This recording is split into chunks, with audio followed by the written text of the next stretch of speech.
کیا گناہ ہے؟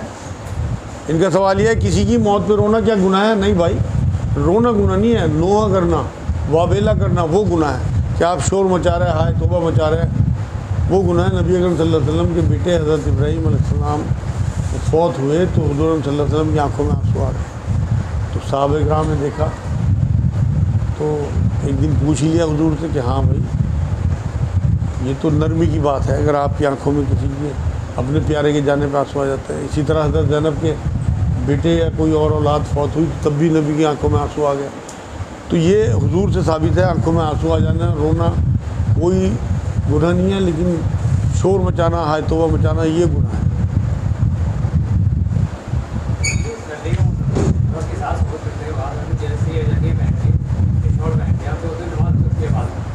ان کا سوال یہ ہے کہ ہم بستری کے بعد اگر کپڑے جو اتارے ہوئے تھے وہ پہن لیے بنا غسل کے تو کیا نماز ہو جائے گی ان کپڑوں میں؟ بالکل ہو جائے گی بھائی، ان پہ گندگی تھوڑی لگ گئی۔ آپ نے ہم بستری کے بعد اپنی گندگی صاف کر لی، دھو لی، اور اس کے بعد آپ نے وہ کپڑے پہن کے نماز پڑھ لی، کوئی حرج نہیں ہے بالکل۔ اسلام میں اتنی سختی نہیں ہے یار، بہت آسانی ہے، ہم نے سختی خود ہی بنا رکھی۔ نبی تو خود یہ کہتے تھے کہ میں تمہارے توق اتارنا آیا ہوں، تمہارے بوجھ اتارنا آیا ہوں، قرآن کی آیت ہے، اور حضور نے فرمایا میں آسان دین لے گیا۔ بالکل آسان ہے معاملہ، گندگی لگ جائے اسے دھو لو، اس کے بعد وہ پاک، گندگی نہیں لگتی تو ویسے ہی پاک۔ سوال ہے میرا دوست پریشان ہے، میں نے زکوٰۃ کے دینا چاہا تو اس نے منع کر دیا، وہاں میں نے پڑھا ہے یہ مال کی گندگی ہے، کیا میں گندگی کھاؤں؟ اوہو، ان کا سوال یہ ہے کہ زکوٰۃ دینی چاہیے کسی دوست کو، کوئی بہت پریشان حال تھا تو اس نے کہیں حدیث پڑھی ہوگی کہ گندگی ہے مال کی زکوٰۃ جو ہے، تو کیا میں گندگی لوں یا گندگی کھاؤں یا اپنے بچوں کو کھلاؤں، یہ سوال ہے نا بھائی۔ وہ جو حدیث ہے اسے پوری حدیث کو پہلے سمجھنا پڑے گا۔ حدیث پاک یہ ہے کہ امیروں کے مال میں زکوٰۃ جو ہے وہ ان کے مال کی گندگی ہے، اگر وہ زکوٰۃ نہیں دیتے ترغیب دلانے کے لیے ہے تو وہ اپنے مال کی گندگی کھاتے ہیں۔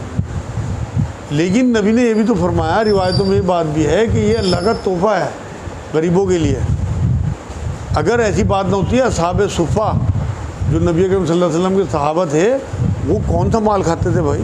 بالکل غریب لوگ تھے۔ صفہ مطلب موٹے کپڑے پہنتے تھے، صف کے بنے، مطلب کیا بتاؤں میں آپ کو، ٹاٹ کے سے کپڑے ہوتے تھے ان کے۔ صفہ جو ہے وہ کہلاتا ہے جیسے ٹاٹ کا کپڑا ہوتا ہے، وہ پہنتے تھے، وہ اسی لیے انہیں اصحاب صفہ کہا جاتا تھا۔ اور وہ بے انتہا غریب صحابہ تھے، کہیں سے کچھ آ گیا تو کھا لیا، اپنے پاس کھانے کو بھی نہیں ہوتا تھا ان کے، تو وہ جو ہیں وہ یہی مال کھاتے تھے۔ تو جب صحابہ کھا کے گئے تو ان صاحب کی مجال کیا یہ بات کہنے کی، زکوٰۃ تو دینا فرض ہے اور جو مستحق ہیں ان کے اوپر لینا بھی فرض ہے۔ اگر وہ زکوٰۃ نہیں لیتے، بھیک کو اللہ نے پسند، رسول اللہ نے پسند نہیں کیا۔ بیاج جو ہے وہ حرام ہے قرآن میں، اسلام میں حرام ہے بیاج۔ تو لوگ کیا کرتے ہیں اپنی شرم کی وجہ سے کہ ہم زکوٰۃ نہیں لیں گے، بیاج پہ پیسے لے لیں گے، زکوٰۃ نہیں لیں گے۔ ارے بھائی یہ صحابہ کی سنت ہے، زکوٰۃ لے کے اب آپ اللہ کرے اتنے فربے ہو جائیں زکوٰۃ کے پیسے سے کہ آپ زکوٰۃ دینے والے بنے۔ جو لوگ عمرے پہ جاتے ہیں وہ نماز قصر ادا کریں گے یا پوری کریں گے؟ بڑا اچھا سوال ہے، اور یہ سوال بہت پوچھا جاتا ہے۔ ان کا سوال یہ ہے عمرے پہ جو لوگ جاتے ہیں، مان لو 15-20 دن کے لیے عمرے پہ گئے، تو وہ نماز پوری پڑھیں اپنی یا نماز قصر کریں؟ دیکھو سفر میں نماز قصر کرنے کا حکم ہے، نبی اکرم صلی اللہ علیہ وسلم نے حکم دیا، اور جب صحابہ نے پوچھا کہ ہم آرام کی جگہ پہنچ جائیں اور وہاں ہمیں ساری سہولیتیں ہوں، اس کے بعد بھی کہ ہم قصر کریں، کہ ہاں قصر ہی کرو، اللہ کی رخصت سے فائدہ اٹھانا سنت ہے۔ اب آپ جب مکے پہنچ گئے اور وہاں آپ کا ارادہ 10 دن کا ہے، اگر 14 دن سے کم آپ وہاں رہ رہے ہیں، 15 دن سے کم، تو آپ کو وہاں قصر پڑھنی چاہیے، لیکن جب آپ اپنی پڑھ رہے ہیں کوشش یہ کریں کہ ہر نماز آپ کی حرم میں ہو۔ حرم کی نماز کا مطلب 1 کا 1 لاکھ ثواب، اور جماعت کی نماز آپ کو ملے گی کیونکہ آپ امام صاحب کے پیچھے پڑھو گے، تو اس کا 27 گنا الگ، اسے بھی ایڈ کر لو اگر کیلکولیشن پہ آ جاؤ۔ تو کوئی بیوقوفی ہوگا جو اپنی نماز اس ٹائم اپنی پڑھے گا، اور تو کوئی چاہیے کہ وہ اپنی نماز پڑھیں اور وہ قصر پڑھیں، لیکن وہ بھی اگر امام کے پیچھے ہے۔ اب تو حرم میں الگ جگہ بن گئی عورتوں کی الحمدللہ مکے میں۔ جب میں گیا سن 96 میں تو جب تو نہیں تھی، لیکن اب میں بعد میں 3-4 بار گیا الحمدللہ، وہ الگ جگہ ہے۔ ابھی بھی گیا تھا 4-5 سال، تو انہوں نے مردوں کی جگہ الگ کر دی، عورتوں کی الگ۔ حرم دونوں حرمین میں، مکے میں بھی اور مدینے میں۔ تو بالکل عورتوں کو بھی امام صاحب کے پیچھے پڑھنی چاہیے. تو پیچھے نماز جو ہے نیت قصر کی ہوگی، لیکن پوری نماز 4 رکعت پڑھی جائیں گی. اگر عورتیں یا مرد کسی وجہ سے اپنے کمرے پہ نماز پڑھتے ہیں یا اپنی نماز پڑھتے ہیں، حرم میں دیر ہو گئی پہنچنے میں، تو پھر وہ قصر نماز انہیں پڑھنی چاہیے، ان کے 2 رکعت. 20-22 دن اگر ایک جگہ رک رہے ہیں، اگر آپ مکے رکے 12 دن، اس کے بعد آپ کا سفر مدینے کا، وہاں آپ رکے 8 دن، تو دونوں جگہ آپ قصر کریں گے. اگر ایک جگہ آپ 20 دن رک رہے ہیں تو آپ پھر مقیم ہیں، آپ مسافر نہیں ہیں، پھر آپ کو پوری پڑھنی چاہیے. ان کا سوال ہے مکے کی حدود میں جو مسجد ہے، مکے کی حدود، مکہ تو بہت بڑا شہر ہو گیا اب، حرم کی حدود میں، حرم کی حدود الگ ہیں، مکے کی حدود الگ ہیں. تو حرم کی حدود میں 1 کا 1 لاکھ ہے. بہت سے لوگ آج بھی کہتے ہیں پینٹ شرٹ میں نماز نہیں ہوتی کیونکہ یہ غیروں کا لباس ہے. ارے یار یہ بہت پرانا سوال ہے، اور یہ اب تک بھی لوگ، ان کا سوال یہ ہے کہ کیا پینٹ شرٹ میں نماز نہیں ہوتی. لوگ کہتے ہیں یہ غیروں کا لباس. بھائی غیروں کا لباس وہ ہوتا ہے جو ان کی مذہبی شاعر ہوتے ہیں، مطلب ان کے مذہب کو دکھا رہے ہوں کہ یہ مذہبی ان کا، جیسے کوئی سلیب لٹکا لے اور چوگا پہن لے عیسائیوں والا، دور سے دکھ جائے گا کہ عیسائی پادری آ رہا ہے. کوئی چوگا پہنے ہوئے، جیسے پیلے کپڑے پہنے ہوئے سادھو آ رہے ہیں. یہ ہیں وہ لباس جنہیں پہن کے پڑھنا منع ہے. باقی سب جو سطر ڈھک دیں آپ کے لباس وہ سب جائز ہیں، بس آپ کی پینٹ ٹائٹ نہیں ہونی چاہیے. ٹائٹ ہوگی تب بھی نماز ہو جائے گی. ٹائٹ پینٹ پہننے کا گناہ الگ ملے گا آپ کو، لیکن نماز آپ کی ہو جائے گی کیونکہ سطر آپ کا ڈھکا ہوا ہے. ایک صاحب کا سوال ہے کہ کیا بیوی ساتھ رہیں گے جنت میں، اور اگر کسی خاتون کے 2 شوہر ہیں تو وہ کن کے ساتھ ہیں؟ مطلب پہلا مر گیا دوسرا شوہر ہو. ان کا سوال یہ ہے کہ شوہر بیوی کیا جنت میں ساتھ ہوں گے. بھائی قرآن کہتا ہے یہ بات کہ جو لوگ جنتی ہوں گے، جن کے لیے اللہ نے فیصلہ کر دیا، ان کو سب کو اکٹھا کرے گا اللہ جنت میں. وہاں بھی ہم خاندان کی طرح رہیں گے. تو جو میاں بیوی ہوں گے وہ بالکل انشاءاللہ اگر وہ نیک ہوئے تو وہاں انہیں اکٹھا کیا جائے گا اللہ کی طرف سے، وہاں بھی ان کے جوڑے بنائے جائیں گے. ان کا دوسرا سوال وہ بڑا دلچسپ ہے کہ اگر کسی عورت کے 2 شوہر ہوں، مطلب ایک شوہر پہلے فوت ہو گیا ہو اور اس کی دوسری شادی ہوئی ہے، تو کون سا شوہر اسے جنت میں ملے گا؟ بعد والا شوہر ملے گا اگر وہ نیک ہوا. جو چلا گیا وہ تو چلا گیا. اب تو جس کے نکاح میں اس کی ڈیتھ ہوئی وہ والا شوہر ملے گا. گھروں میں سورہ یاسین پڑھنے کو بڑا زور دیا جاتا ہے، کاروبار میں برکت وغیرہ کے لیے کیا یہ سنت ہے؟ ان کا سوال جو ہے سورہ یاسین سے متعلق ہے. واقعی یہ بات ہے کہ معاشرے میں بڑا اڑا ہوا ہے، جبکہ نبی کی کوئی حدیث اس طرح کی نہیں ہے. نبی نے فضیلت بیان کی سورہ بقرہ کی. آپ گھروں میں اپنے سورہ بقرہ پڑھو برکت کے لیے، جادو دور کرنے کے لیے، اس کی تو ترغیب دلائی اللہ کے رسول صلی اللہ علیہ وسلم نے. سورہ واقعہ کے بارے میں بھی کوئی روایت ملتی ہے، حالانکہ وہ ضعیف ہے. تو سورہ کہف کے بارے میں روایت ملتی ہے. سورہ یاسین جو ہے وہ بزرگوں نے بتائی ہوگی، لیکن کوئی بھی وہ چیز جو نبی بتا کے گئے ہوں اس کی اوتھینٹسٹی ہے. باقی بڑے سے بڑے بزرگ نے بھی اگر بتائی ہو تو اس کی اوتھینٹسٹی کوئی نہیں ہے. اس کا ثواب ملے گا، اللہ کا کلام ہے، لیکن جتنی زور دیا جاتا ہے اس طرح کا زور نہیں ہے. زور دیا گیا آیت الکرسی پہ، سورہ بقرہ پہ، بعد والے قل ہیں ان پہ. تو ان چیزوں کو دانتوں سے پکڑ کے رکھیں جو نبی ہمیں تلقین کر کے گئے.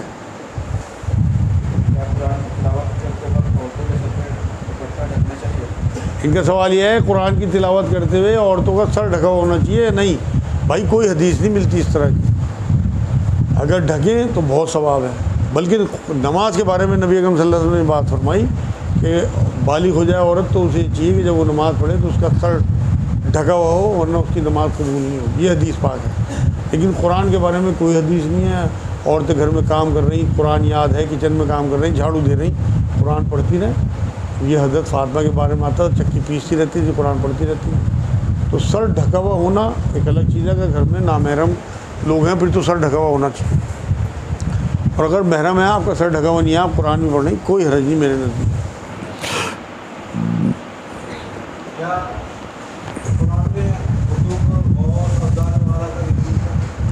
ان کا سوال یہ ہے کیا قرآن میں کتب غوث ابدال وغیرہ کا ذکر ملتا ہے؟ نہیں ملتا بھائی، لیکن اشارے ملتے ہیں.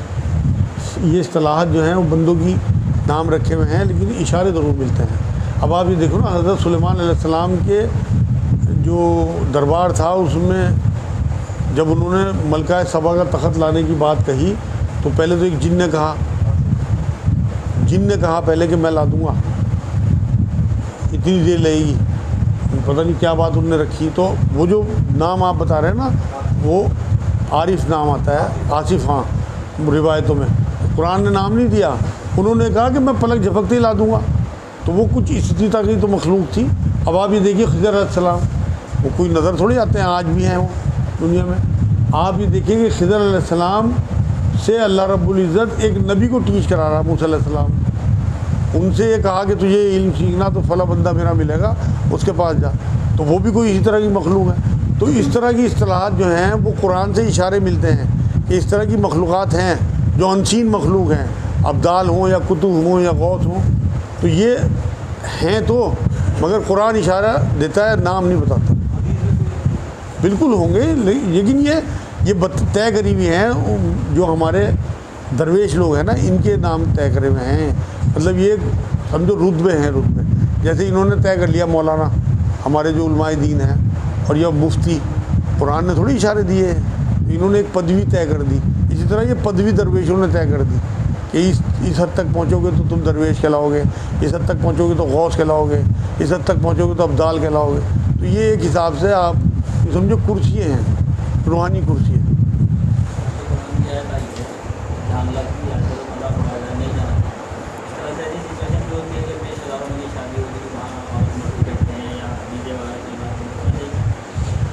ان کا سوال یہ ہے بھائی, اب کہ اپنے رشتہ داروں میں بھی اس طرح کی سچویشن آتی ہے تو وہاں سے بالکل آپ کا ایمان تو اتنی جرت کا ہونا چاہیے کہ بچنا چاہیے. آپ انہیں بالکل صاف کہہ دو کہ بھائی اگر یہ ہوا تو ہم نہیں آئیں گے. لیکن پرورت ہمیں لوگوں کی ہے, اللہ کی ہے کہاں. نبی نے فرمایا جو لوگوں کو خوش کرنے کے لیے اللہ کو ناراض کرے گا, جو آپ کا سوال ہے, تو اللہ تو ناراض ہوگا ہی, لوگوں کے دلوں سے بھی اس کی محبت ہٹا دے گا. اور وہی دکھ رہا کہ لوگ جلدنے والے زیادہ ہیں, آپ کے منہ پہ اچھے بنیں گے, آپ کے رشتہ دار اندر سے چھری لیے پھر رہے ہیں آپ کے لیے. آپ کا گھر برباد ہوگا, سب سے پہلے انہیں کے گھر میں دیا جلے. تو اللہ کو راضی کرو یار. اسی حدیث کا اگلا حصہ یہ ہے, اور جو اللہ کو راضی کرنے کے لیے لوگوں کو ناراض کرے گا تو اللہ تو راضی ہو گئی, لوگوں کے دلوں میں بھی اس کی محبت بڑھ جائے گا. صاحب کا سوال یہ ہے کہ کیا برتھ ڈے جو ہے جنم دن, اس میں جو ڈیٹ آف برتھ کم لکھواتے ہیں تاکہ جاب جو ہے وہ دیر تک کی ہم کر سکیں, اور ساتھ ہی ساتھ میں جو نکاح ہوتا ہے اس میں بھی عمریں کم لکھواتے ہیں. تو کیا یہ صحیح ہے؟ ٹائم کیا ہوا؟ ٹائم زیادہ ہو گیا. آخری سوال ہے آج کا بھائی. ان کا سوال یہ ہے کہ نکاح نامے میں ڈیٹ کم لکھوا دینا لڑکے یا لڑکی کی ڈیٹ آف برتھ, یا جاب کے لیے ڈیٹ آف برتھ جو ہے وہ کم لکھوا دینا, جس سے کہ اگر جاب کرے تو زیادہ آگے تک چلے. تو کیا یہ جائز ہے؟ بالکل ناجائز ہے بھائی. اسلام میں جھوٹ کی کوئی قدر و قیمت نہیں ہے, بلکہ یہ فرمایا کہ مومن جھوٹا نہیں ہو سکتا حدیث پاک میں. تو اس لیے وہ جو 1 سال یا 2 سال آپ نے اپنی عمر کم لکھوائی ہے, وہ جو آپ نے جاب کری 2 سال, تو ایک تو آپ نے دوسرے کا حق کھایا, آپ ہٹتے تو دوسرا آتا وہاں, تو حق تلفی میں آپ پکڑے جاؤ گے. ایک اب پیسے کا حساب دینا پڑے گا اللہ. تو اگر کسی سے غلطی یہ ہوئی بھی ہے تو ریزائن کر دے اس ٹائم پہ آ کے کہ میرا حق یہاں تک تھا بس. دوسری بات یہ ہے کہ وہ پیسہ آپ اپنے بیوی بچوں کو کھلاؤ گے, وہ حرام پیسہ. حضور نے فرمایا حرام سے پلا ہوا جسم آگ کے لیے ہے. اس لیے بالکل اس سے بچیں. اپنے بچوں کی صحیح ڈیٹ لکھوائیں, اپنی بچیوں کی بھی صحیح ڈیٹ لکھوائیں. کیا ہو جائے گا یار, نکاح ہی تو توڑ دیں گے. وہ یوں کہیں گے اتنی عمر کی بچی ہے, توڑنے تو اللہ دوسرا انتظام کرے گا. کم سے کم اللہ کو تو ناراض نہ کرو, جھوٹ تو نہ بولو. بنیاد نکاح ایک عبادت ہے. نبی نے فرمایا عبادت کی بنیاد سچی ہونی چاہیے, جھوٹ میں تھوڑی ہونی چاہیے.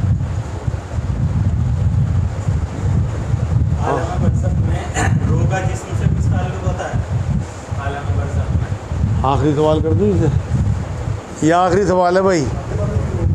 ہاں کیونکہ ٹائم ذرا ہے. ان کا سوال یہ عالم برزخ میں کیا روح کا جسم سے کوئی تعلق ہے؟ بالکل کوئی تعلق نہیں ہے بھائی. جسم تو یہاں ختم ہو جاتے ہیں, کیڑے مکوڑے کھا جاتے ہیں 4-5 دن 10 دن میں, روح رہ جاتی ہے. ان کا عالم برزخ میں ایک جگہ ہے جہاں اللہ اچھی روحوں کی استقبال یا میٹنگیں کراتا ہے. ان کے لیے اللہ نے بہت بڑھیا جگہ بنا رکھی. قرآن میں ذکر ہے علیین سجین سورہ ممتحنہ. اور جو بد روحیں ہیں انہیں اللہ رب العزت نے بجا رکھا, ان پہ انہیں سزائیں مل رہی. تو جسم سے کوئی مطلب نہیں ہے اس کا. وما علینا الا البلاغ. السلام علیکم ورحمۃ اللہ وبرکاتہ.